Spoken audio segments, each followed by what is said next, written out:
Welcome to the Spiritually Empowered Podcast, your virtual sanctuary for soul growth, spiritual healing, divine purpose, and conscious manifestation.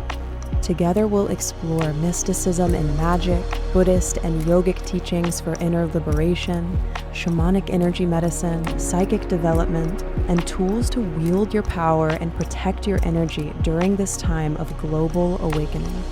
I'm Ashley Coleman, ordained shamanic minister, advanced energy medicine practitioner, spiritual teacher, and devoted student of life's deepest mysteries. I'm here to help you alchemize ancient soul wounds, reclaim your power, and rise into your sacred calling to bring healing to this world in a way that only you can. I'm so honored to be here with you. Let's dive in. Hello, beautiful soul, and welcome back to Mystic Monday. I'm so happy you're here. I am Ashley, your shamanic minister, energy healer, spirit guide, friend, and we are diving into the topic of sacred purpose. Remember, the shamans, the indigenous peoples said and have prophesied that the times that we are living in are times of incredible transformation. And there's an ancient teaching in the emerald tablets that goes like this: as above, so below, as within, so without. And that means that we are part of the whole. We make up the whole. As things are coming to the surface externally, as evil is being exposed, as what has been suppressed is coming out, so within you, so within us, what has been suppressed is coming up. So right away, if you're having a tough time, if you feel wounds coming up from the past, things that you thought you have healed, if you feel like you can no longer go on living the way that you have been, if you feel yourself confronting addictions, habits, patterns, programming, beliefs that don't serve you, and that's uncomfortable to look at. There's pain in change. I want to take a deep breath with you and with this Mystics Path community and just honor you. Honor you for your courage to show up, to receive these teachings, to feed your spirit for the week ahead. And if you're open to share this with somebody, like, subscribe, it really helps to grow the show. So if you feel this is a space that serves you, stick around, and thank you for supporting this show. So the mystics' journey to unveil their purpose. Right away, what I have learned about purpose as a highly sensitive soul who is 10 years recovered from pot addiction, binge eating, mental health challenges, as somebody who's been working with clients for a decade in my spiritual business, serving hundreds, if not thousands of people through my online offerings, in-person events, etc. I have learned this about purpose. We each have a core insecurity, a core wound. And what you struggle with the most is a big blinking red arrow to how you came here to help others.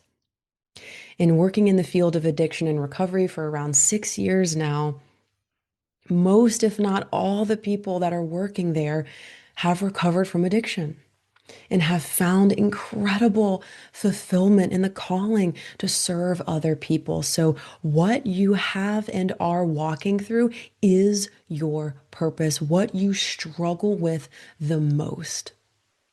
And for me, one of my core wounds, if not the core wound, is that I am defective, that something is just wrong with me. And if you know astrology, you can track this with your Chiron placement. Chiron, the wounded healer.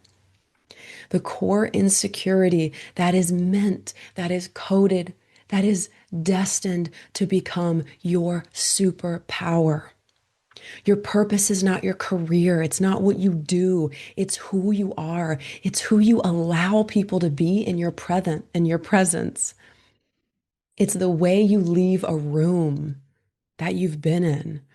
It's how you leave people after spending time with them. Your purpose is the energy that you carry. And that core wound, I believe, and through my shamanic training, is coded into your being. And all of your challenges can be tracked back shamanically to a core wound. So for me, it was I am defective. And that showed up in so many ways that something is wrong with me, that I just, I can't do it.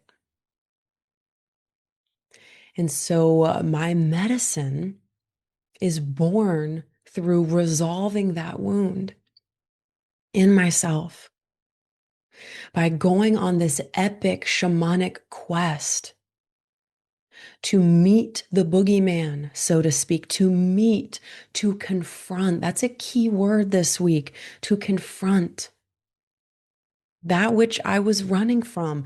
I was running from the feeling that I am not capable. And so I would smoke, and so I would eat, and so I would get distracted. But once that wound became so loud, I was dying.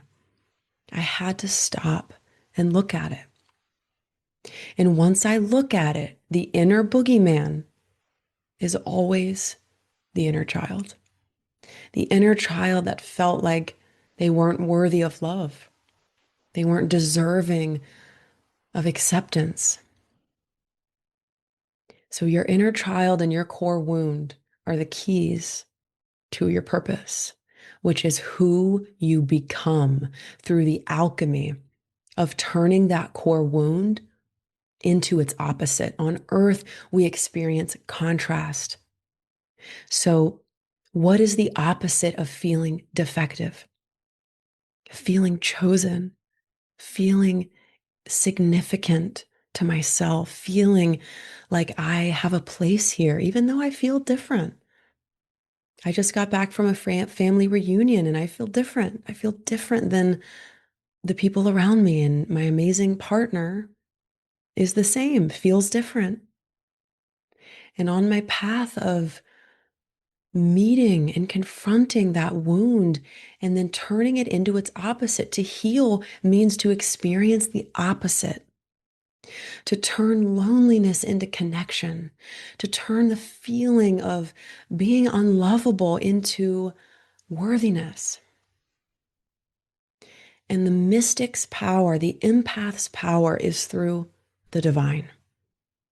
It is supernatural power, whether you walk a religious path or not. Our power comes through the divine. It's not of this world. We're traveling this world and we are home here. I don't like the teachings that say you don't belong here or you're a spiritual being. This isn't your home. Shamanism says this is your home. Wake up.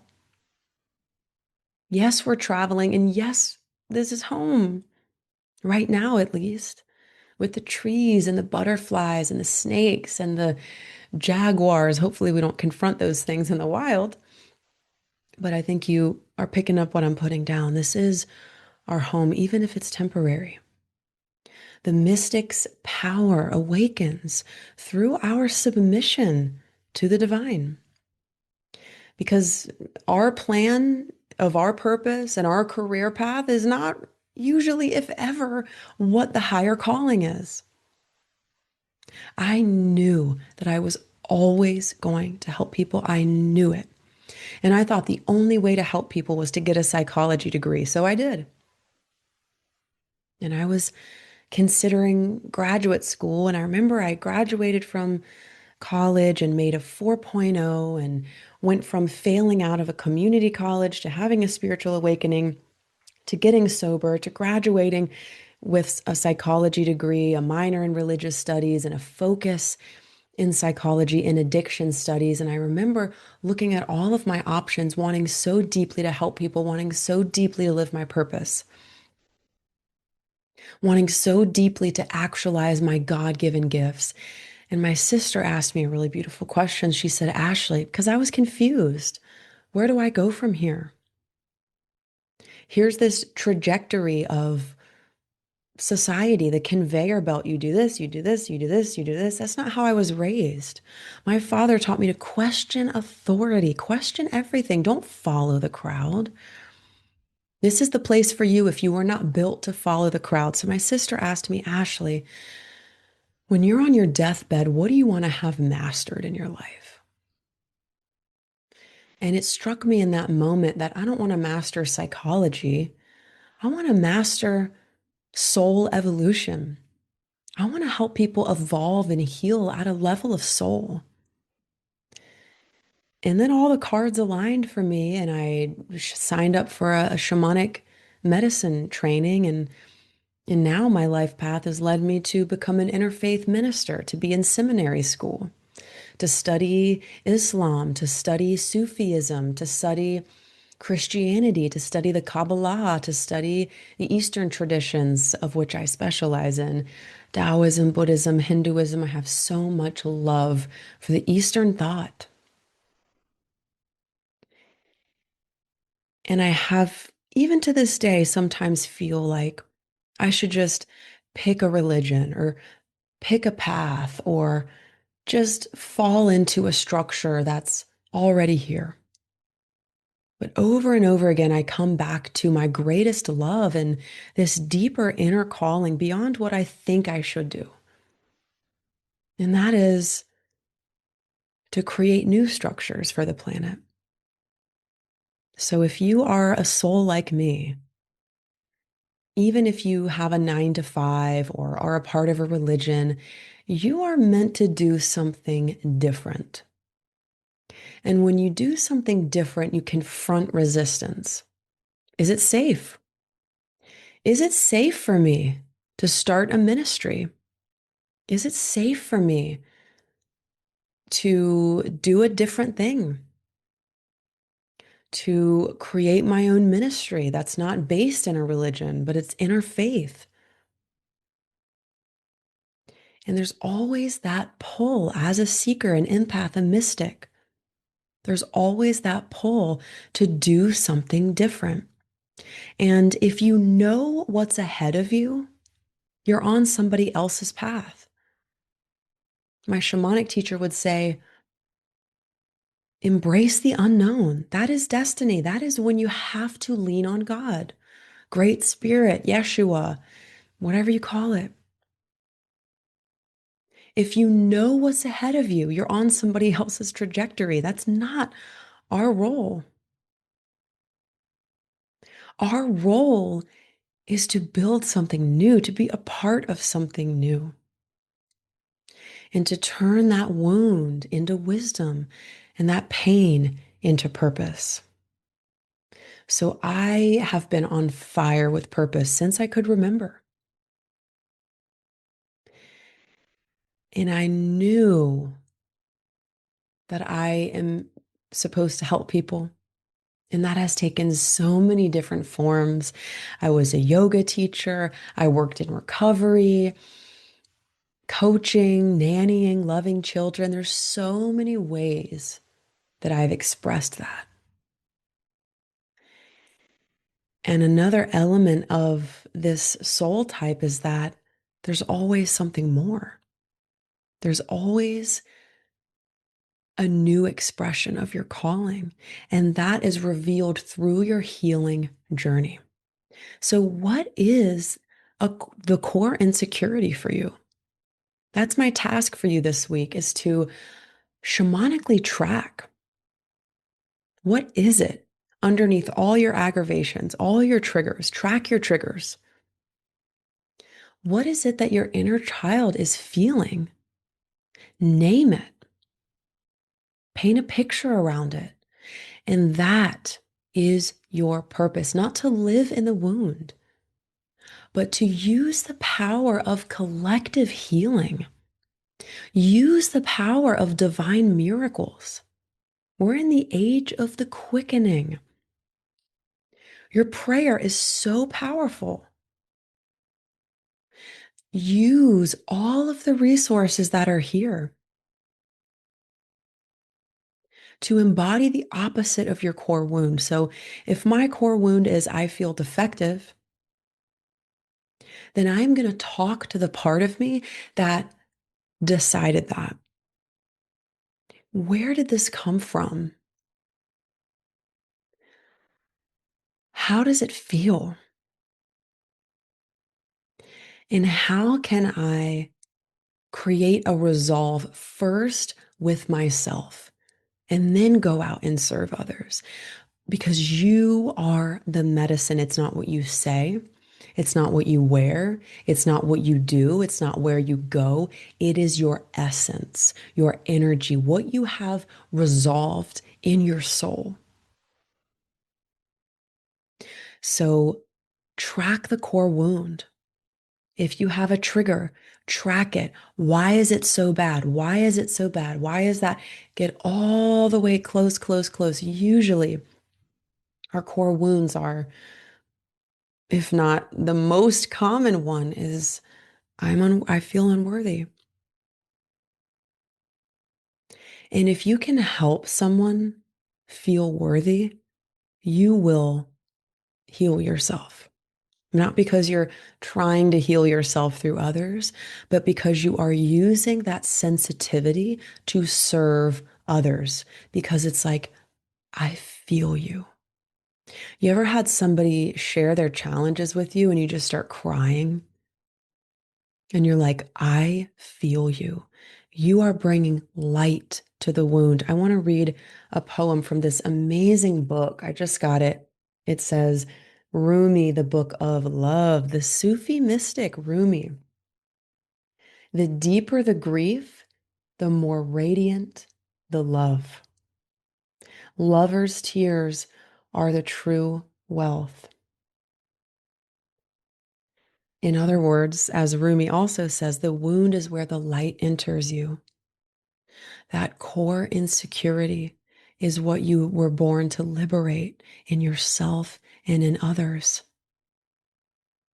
You understand that sensitivity. So that is my invitation for you this week. Track that place in your heart and speak into it, pray into it, reveal yourself. What is that feeling within me of insignificance? And it's not based in reality, it's based in experience.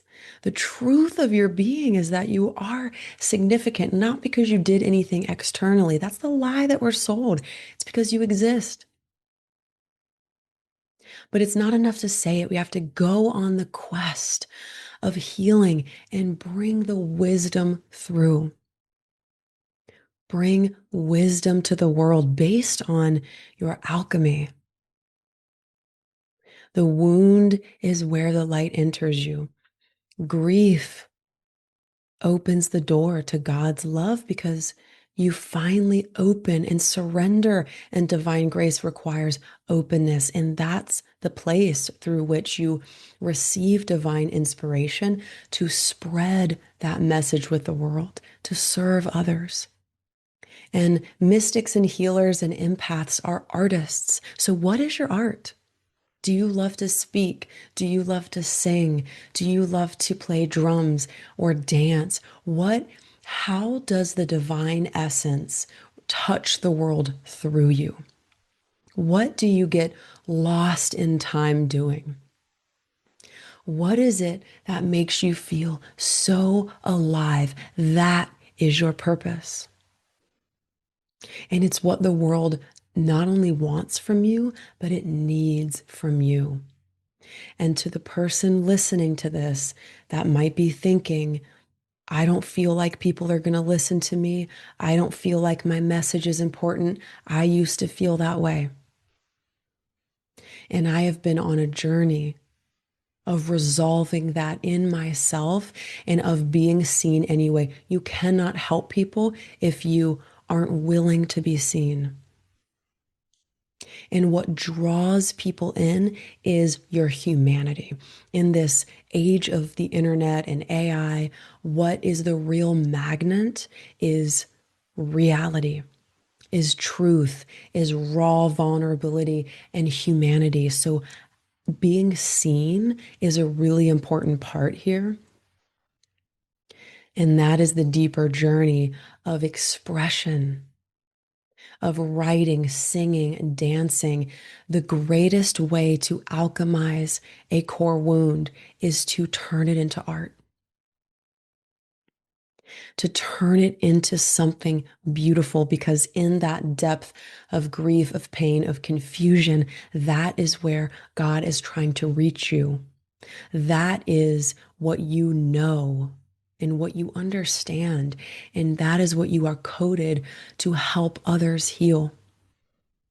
And again, it's not what you do, it's you resolving this on the inside. In every room you walk in, you are living medicine. You have turned and are turning, because there's no perfected state while we're on earth.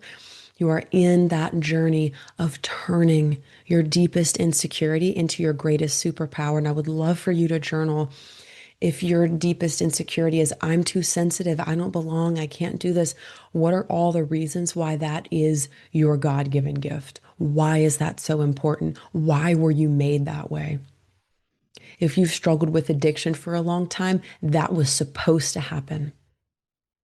And why did your soul choose to have the experience of addiction? So when we alchemize, we take the gift from the pain. In my binge eating, I learned unconditional love, because every time I would binge eat, I would feel like a total piece of you know what. I would remove love from myself, and I was at war. And through that process of having that pattern of binge eating for years, I really, really struggled. And I said, there literally has to be a back door. There's got to be a way out. The way out of the wound is the gift. So I started praying. What is the gift? Show me the gift. Why am I potentially choosing to play this out? What is the gift in the pain? And I took that gift of unconditional love. When you ask, it is given. I took that gift of unconditional love, and I have not struggled with food for many years. And I love my cookies and I love my food, and I do not struggle emotionally with food. Side note, if you struggle with food, I want you to go get my free energy healing meditation. It's a bundle. There's 2 meditations in there, because I say that because problems with food, especially overeating, can be a way to psychically protect ourselves, to guard ourselves from the world.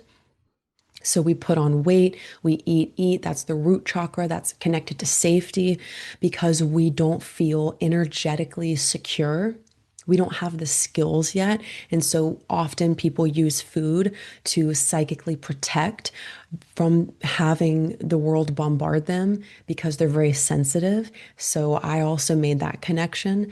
And many of my clients have too, where once you learn psychic protection, you don't need to regulate with food, because you already have your safety and security.